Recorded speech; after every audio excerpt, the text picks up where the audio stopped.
And Vice President Osinbajo believes that dredging of rivers and a halt to solid waste dumping into estuaries could help in dealing with the problem of constant flooding in Nigeria. Osinbajo spoke on the occasion of his visit to some displaced persons camps in Igbogene after assessing the effect of the natural disaster in Bayelsa communities. Ovieteme George has details.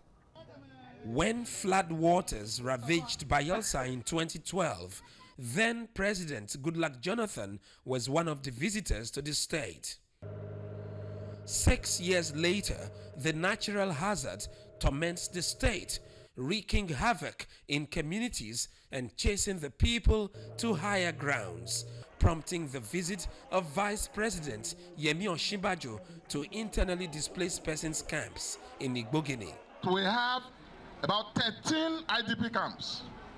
There are plans underway to still erect another 3, spread across the length and breadth of our state. Every LGA has an IDP camp. Even in the category of states that are impacted, this state, let it be known that this state should be recognized as the most impacted. So, Your Excellency, we are dealing with a flood disaster of monumental proportions. Bayelsa will be prepared to collaborate with the federal government and its agencies and donor partners and friends of the Niger Delta, friends of our country, in terms of how we can come up with a long-term solution to this. First, we might need to dredge a lot of the water bodies around here. We might need to engage in dredging.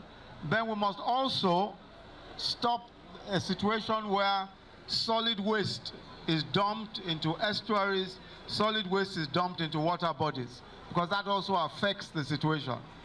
So we must prevent that as well, to ensure that we don't block the drainages, we don't block the estuaries, and we don't block the waterways, so that there will be no flooding. The partnership of state and federal governments is considering the people's welfare in a post-flood Bayelsa. Oga VP, you are welcome to the headquarters of flooding. After the flood, there is going to be life even more abundant in Jesus' name. In the next few weeks, by the grace of God, many here will be returning home. And just as His Excellency the Governor has said, so many have lost farmlands and means of livelihood. So we have to assist in providing some means of resettlement. We will support the state government and will support all of you in that resettlement effort. Your coming makes the suffering flood victims to realize that they are not alone. They know now that help can come from their fathers, that help can come from their leaders. Some displaced persons share their expectations after the departure of Nigeria's #2 man. We dey beg, if government really help us with money, make them give out to God-fearing person, so that make the money touch our hand, so that when we come up for here, we go fit start up our business. From his promise, he said that he will never leave us alone like this. He will make sure he supports us. We want him at least, let his support should come down to those that are affected by this flood. Bayelsa Noah. Ovieteme George, TVC News, Igbogene, Bayelsa State.